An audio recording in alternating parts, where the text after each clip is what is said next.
Hello guys, and welcome to another video.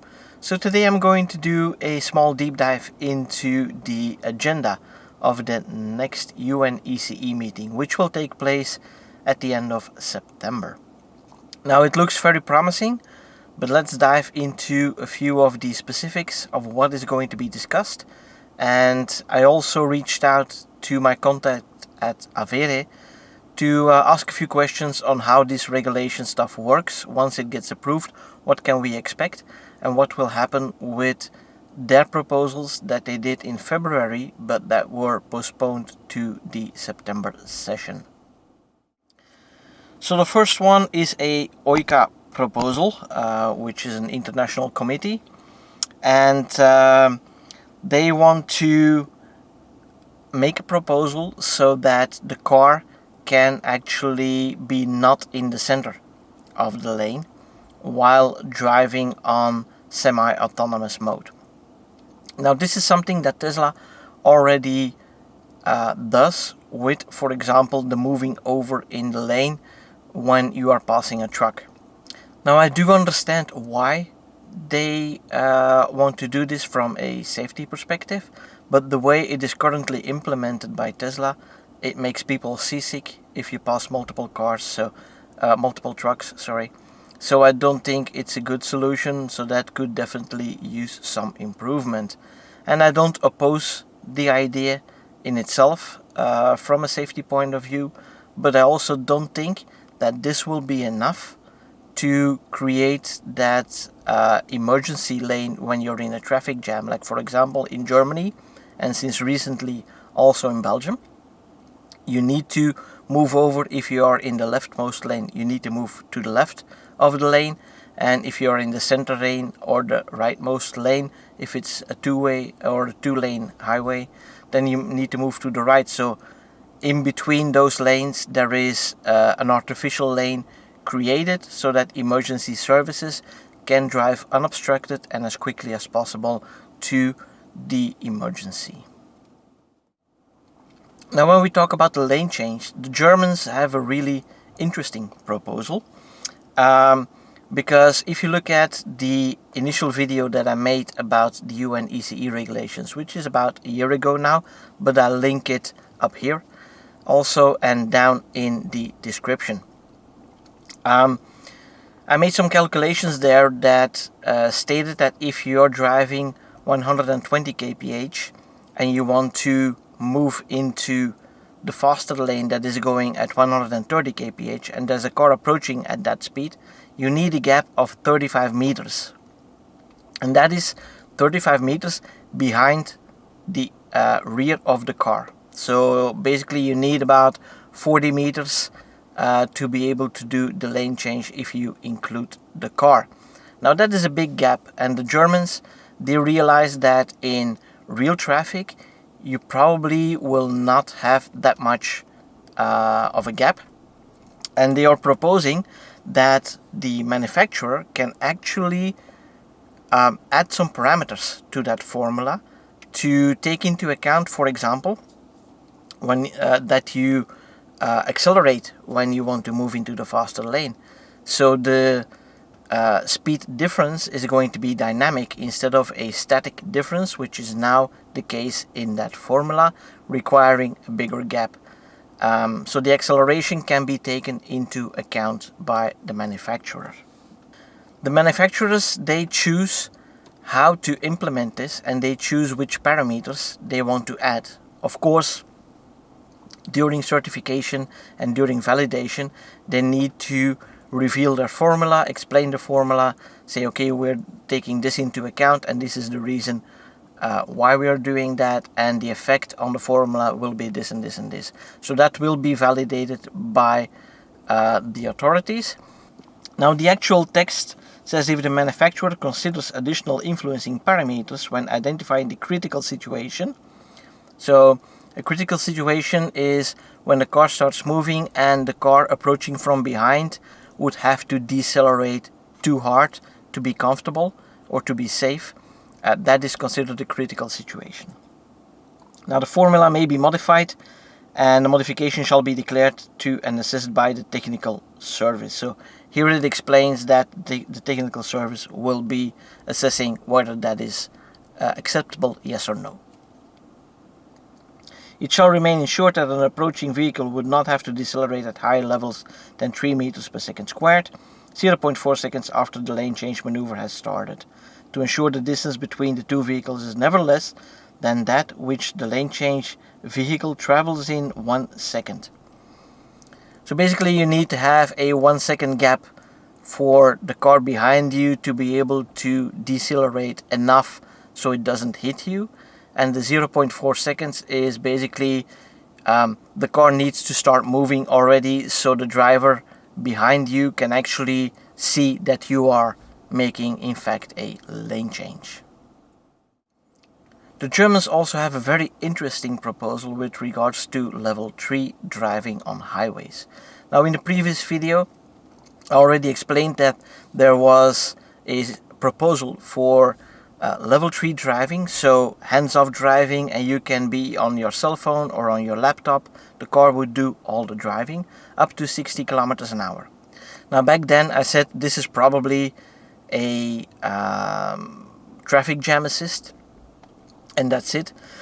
But in this proposal actually they have stipulated the fact that they wanted to get that regulation already on the table up to 60 kilometers an hour because they didn't figure out the parameters yet for higher speeds. Now with this proposal they want to increase that speed to 130 kilometers an hour, which is about 80 miles per hour I believe. So yeah, that is the full highway speed, and except for the German Autobahn, that is the top speed that you can drive on any road or highway in Europe. Mostly it's less, like 120. In the Netherlands it's been reduced to 100 kilometers an hour. So yeah, those things are or that speed is definitely enough, except for when you would be doing that on the Autobahn. But most of the time when I drive faster than that, I drive manually anyways. This would be the full on-ramp to off-ramp level 3 at full highway speeds, where you can actually sit back, take your laptop, take your mobile phone, play a game, talk to the kids in the back, stuff like that, so you wouldn't have to pay attention to the road anymore. Now the regulation itself, so the proposal itself, this is something that apparently Nissan's ProPilot 2 is also capable of, to drive full hands-off on highways. So that would be nice to see that we have multiple systems already at this level. Now Tesla can do that as well, but of course we have some bugs and quirks in there that make it, yeah, maybe less trustworthy. I haven't yet had the chance to drive a Nissan ProPilot 2 system because it is not available in Europe, but I'm really curious to see how it is compared to a Tesla. Now also the following distances and the following seconds has been expanded in the table, as you can see here. Right? So anything above 100 kilometers an hour is going to be a 2-second gap.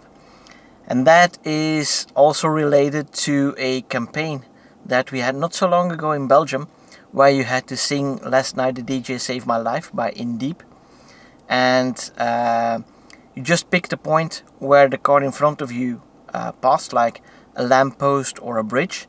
And as soon as it reached that point, you could just say, Last night the DJ saved my life. And that is about 2 seconds. And that is the gap that you need to leave. And that was a way that they wanted to, like with some kind of comic relief, wanted to make people aware, like, okay, this is how you can test whether you have the proper following distance. It was funny and cute, and hey, it worked because I still remember it. Now another thing that is in that proposal, and some of you won't like that, is that the system will not work over the speed limit. So I know that a lot of Tesla drivers, they like to set a 3, 4, 5 kilometers an hour speed difference on autopilot. I never got that, because if you're driving on autopilot, it's so relaxed, and those 2-3 kilometers an hour, that won't make any difference unless you're driving 1,000 kilometers, for example, which you're never going to do at that same speed. But anyway, people are doing that, and this is now in the proposal that it will not work that way. So if you have a road where you can drive 100, then it will actually not do 105 and do it fully automatic. That brings up, of course, another problem, and that is the fact that the speed limits in a Tesla are still wrong in so many places, and it jumps all over the place, and we really need that speed sign recognition as soon as possible. So Tesla, if you're listening, please, this needs to be priority number 1. Otherwise, none of this can actually work properly. Now, another point that is in that proposal is the following. The initiation of the transition demand shall be such that sufficient time is provided for a safe transition to manual driving. Manufacturers shall declare during type approval that driver's adjustments in and on the vehicle when the system is active, for example, for the purpose of engaging in non-driving related activities, do not have a negative consequence to a takeover in the manual driving phase. Now that's a lot of writing for something that I interpret, and I could be wrong, but for me that will mean practically that the driver will have to remain in the driver's seat, so no crawling in the back seat, guys. You won't be able to sleep, and last time I also mentioned that the first proposal had something about driver monitoring. So the question there is going to be, is it enough with the steering wheel touch when there's a takeover necessary that you need to touch the steering wheel for within 10 seconds, something like that? I don't know. Or do we need the actual interior camera, which we don't have, not even on, or on the SNX, not even on the new cars. It's only in the Model 3 and the Model Y for now.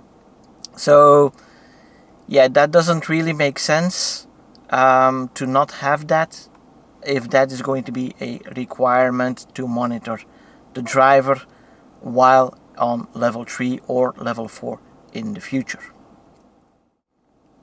Now that is of course the big one that we are all waiting on, full level 3 on highways. That would be the first real autonomous driving that we would have on public roads. So I'm really looking forward to that.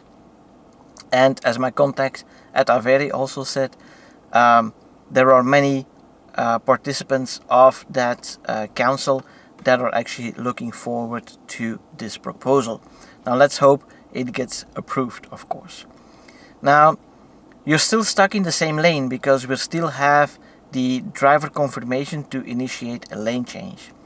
So now the Germans have also created a second proposal which concerns the unconfirmed lane change.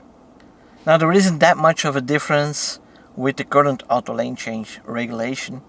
The procedure is still the same, so you have a lane change procedure which starts when the blinker gets turned on and which ends when the blinker gets turned off again. And within that procedure you have the lane change maneuver, which is the actually shifting over to the lane. So those definitions, those remain, but now in the new proposal it says a lane change procedure shall be completed without undue delay. The system shall generate the signal to activate and deactivate the direction indicator signal. The direction indicator shall remain active throughout the whole period of the lane change procedure and shall be deactivated by the system in a timely manner once the lane keeping functionality is resumed. So that means that now the system would be allowed to initiate that indicator and initiate thus that lane change procedure. That means that we would have the unconfirmed lane change in place. Now there is also more time allocated for the actual lane change. So if you go back to that video, the initial video that I made last year, I I explained the different timings there for the lane change procedure and lane change maneuver, but it comes down to the fact that the car cannot start moving less than 1 second after initiating the lane change. So you turn on the blinker, then the car needs to wait 1 second, and then it can start moving, but it only has 5 seconds to do the entire thing, but it cannot touch the outside of the lane before 3 seconds. So between 3 and 5 seconds it needs to start crossing that lane, which is not a lot of time. So now in the new proposal, it says the lane change maneuver shall not be initiated before a period of 3 seconds, which is the same as what we have now, and not later than 7 seconds after activation. So we got 4-second window instead of the 2-second window. Now at the moment we do get a lot of timeouts, because if the gap is not big enough, you indicate that you want to do a lane change, you wait for the driver to leave a slightly bigger gap, or you indicate it while a car is next to you, and then you haven't moved within those 5 seconds. It gets terminated, cancelled because of the timeout, and then you get jerked back into your own lane if you already started moving. Now with this you get a 4-second window, which is not exactly in line, you might think, with what AVERE was proposing, in the sense that they proposed a manual initiation, but you got a 15-second window, and they documented that with a lot of good data, and it seemed like a no-brainer to actually do that.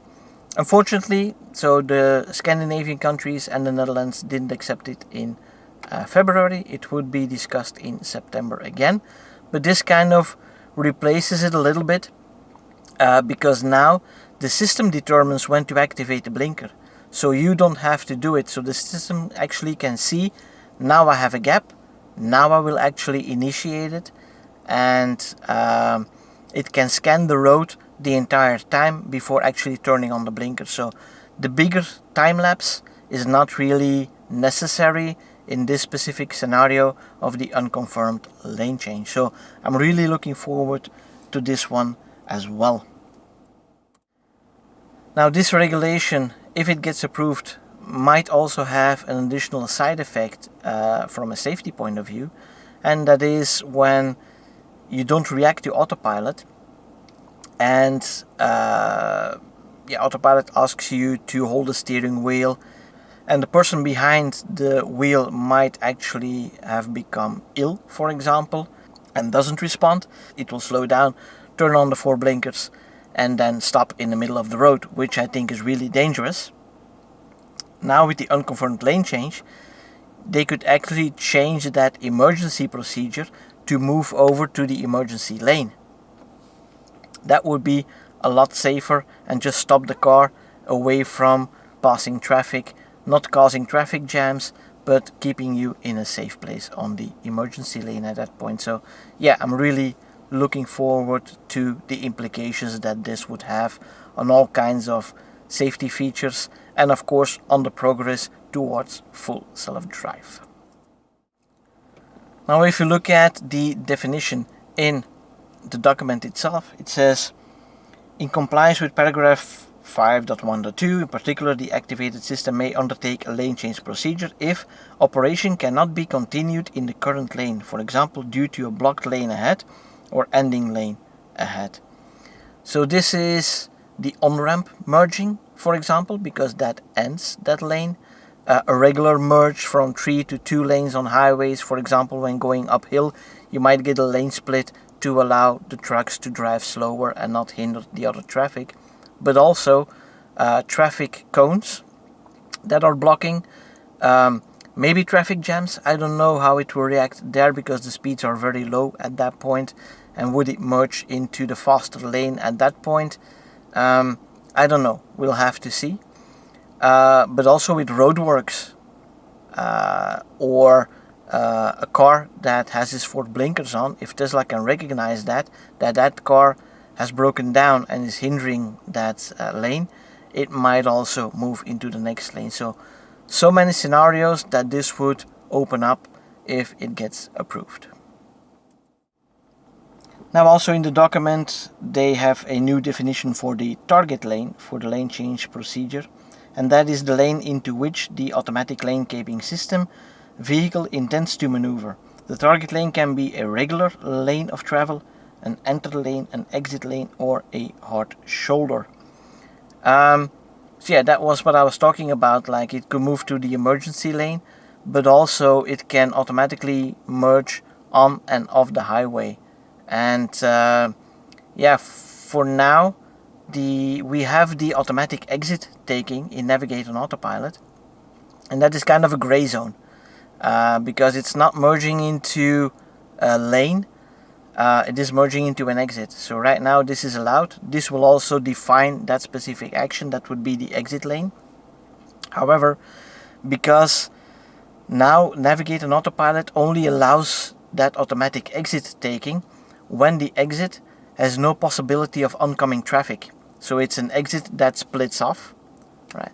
That is one that Navigate on Autopilot can take. If it's just an exit that's also an on-ramp and it's an off-ramp a little bit further and you need to merge, then you get a lane change suggestion and you have to manually do the lane change. Now with this procedure or with this proposal, it would actually be possible to also take those kinds of exits automatically and without confirmation from the driver.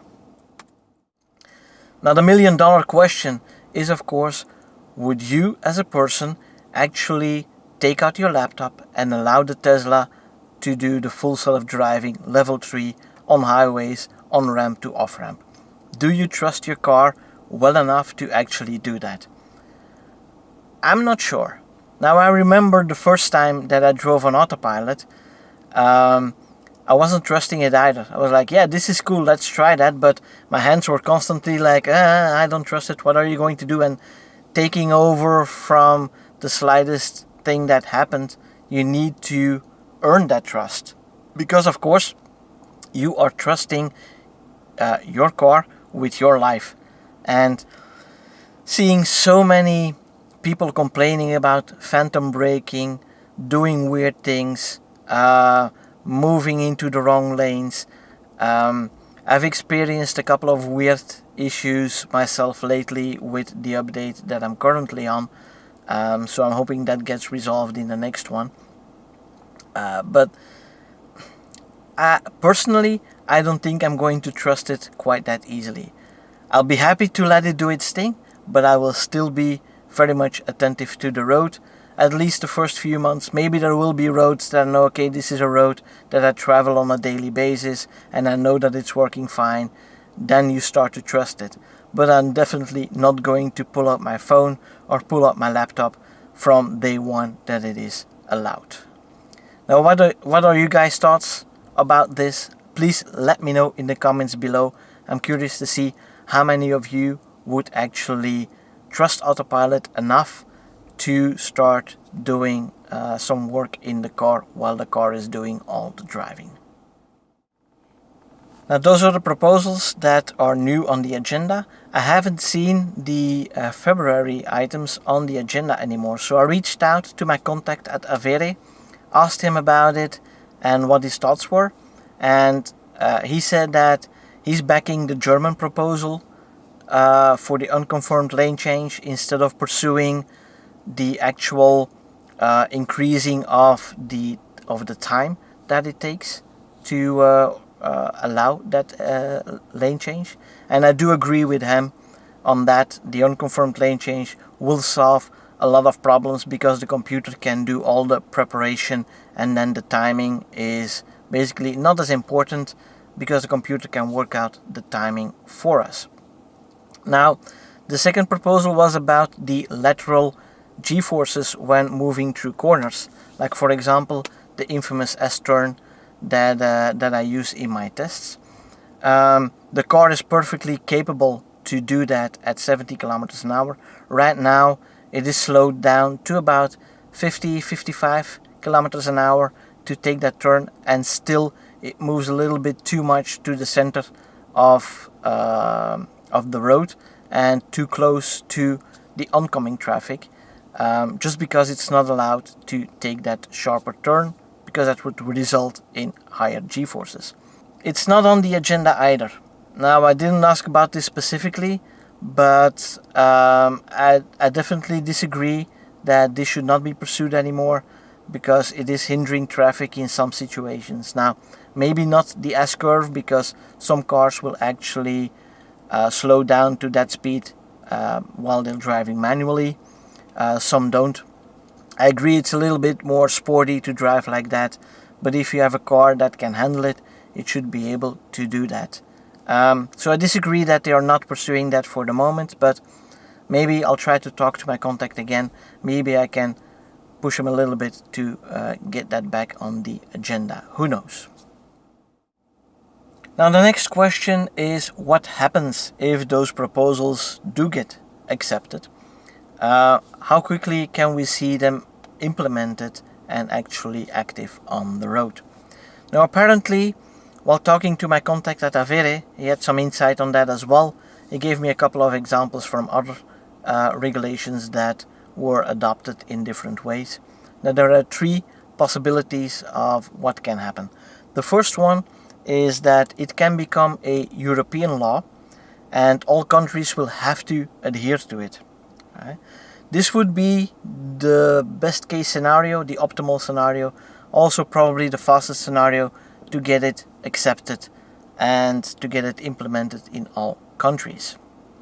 Now, let's hope that that is the case, but there are also two other options. The second one is that it becomes a directive and countries, European countries or the UN countries, are mandatory to implement it, but they can implement it according to their own interpretation.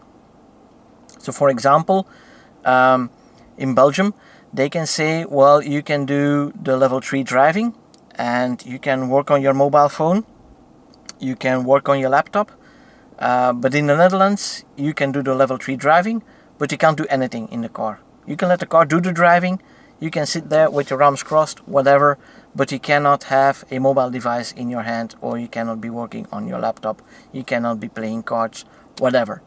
Right? So those differences can become apparent in such a situation. Now the third one is that it becomes a directive, but it's not mandatory, and individual countries will have to decide whether or not they will accept that. Now this is the least likely scenario, but also the least favorite scenario, because I fear that in that case not a lot of countries would actually adopt that. Now in any case, how it will proceed and which level it will become after the definition, that is actually discussed on or voted upon on 3 different levels. So it really goes high up into the food chain, and it gets voted on 3 different levels, and that vote is then of course going to be a final vote on how it's going to be implemented until the next meeting, and the next proposals of course need to be voted that enhance on this or reduce again on this if they feel like they've loosened up a little bit too much and companies are not really doing what they should be doing or what they intended to be the case, and they find loopholes, for example. So that can all be possible, but let's hope it's not, and they keep it as progressive as possible. Now, in any case, local laws will have to be adjusted because right now I don't know of any country that allows you to use a mobile phone while driving a car. So you would have the European regulation that says, well, you need to allow. Let's take the best case scenario, and all European countries or all UN countries need to allow the level 3 driving and the unconfirmed lane change, and you can use your mobile phone.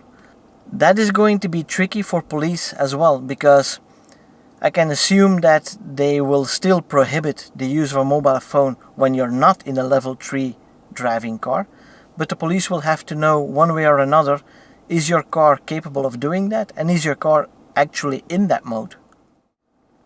So yeah, there you have it. I didn't go into all the nitty-gritty details, but these are the most important things for the September session. If you want to know more about why we are limited, please look at the UNECE video that I made a year ago on the channel. As said, link below in the description also. And yeah, let's hope, fingers crossed, that it will actually be accepted and that maybe by the end of the year we can get some level 3 activity on the road. And as usual, if you like the video, please give it a thumbs up and don't forget to subscribe using that button down there, and make sure you click that little bell icon so you don't miss out on any new videos. And for now, thanks for watching, and I'll definitely keep you guys updated on the results of that meeting. See you in the next one. Bye bye.